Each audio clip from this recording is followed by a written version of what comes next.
Então, pessoal, eu vou falar um pouco aqui sobre o trabalho de direito.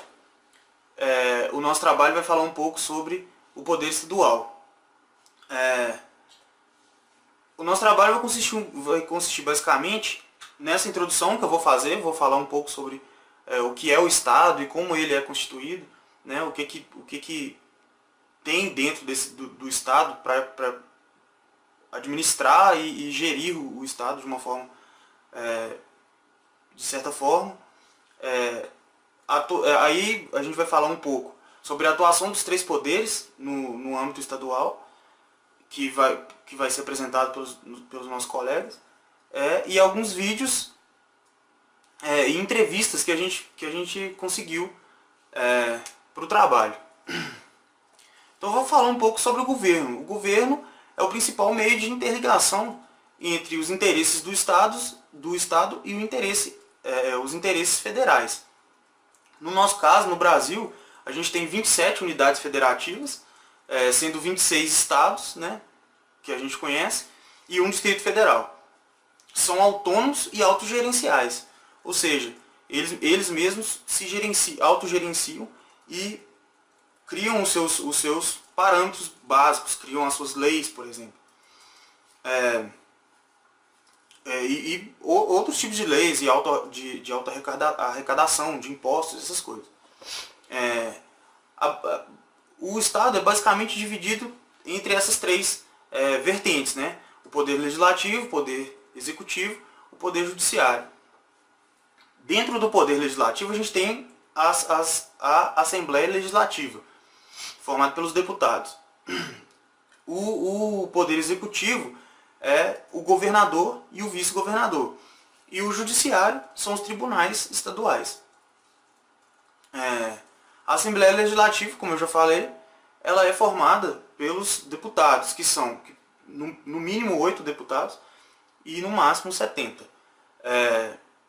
Esses deputados eles são eleitos por voto popular e o cálculo para ver quantos deputados vão entrar na Câmara, na Assembleia, né, Legislativa, é feito baseado na quantidade de habitantes que existem no Estado.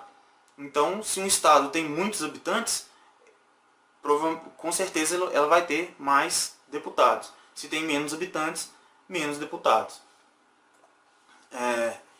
E dentro da esfera judiciária, quero dizer, a gente tem os tribunais estaduais, né?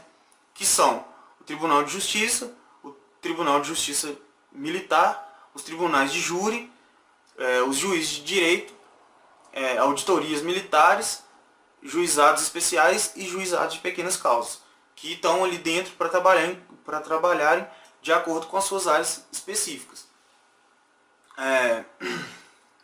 Quais que são fala um pouco sobre as obrigações dadas ao poder estadual. Quais que são essas obrigações? Por exemplo, a gente tem segurança. O Estado ele é obrigado a promover segurança de qualidade para a população do Estado. Saneamento básico, saúde, que vai estar ligado, vai estar em conjunto com o municipal, porque o poder municipal, né, ele vai trabalhar em âmbito municipal a saúde, por exemplo. Mas o Estado é obrigado a gerir recursos para que dentro dos municípios sejam distribuídos de forma igualitária para a população. Da mesma forma, a saúde e o transporte, que vai ser tratado mais em relação, no âmbito estadual, vai ser tratado mais em relação às transporte interestadual. E também na arrecadação de impostos, que essa arrecadação vai ser injetada dentro dos gastos públicos. Então, o dinheiro que você recebe, que eles recolhem dos impostos, por exemplo, IPVA, que é um imposto estadual, vai ser injetado nos gastos públicos. Para melhorar, né, para gerar melhorias em questão das outras. Assim como cultura também. A cultura é uma parte que o Estado também tem que trabalhar, né, para poder gerir os seus recursos culturais e poder dar acesso à população em relação a esses recursos. E esses são basicamente as obrigações do poder estadual. Essa é a minha parte no trabalho, fazer uma introdução e falar um pouco do que é o poder estadual. Aí é só isso.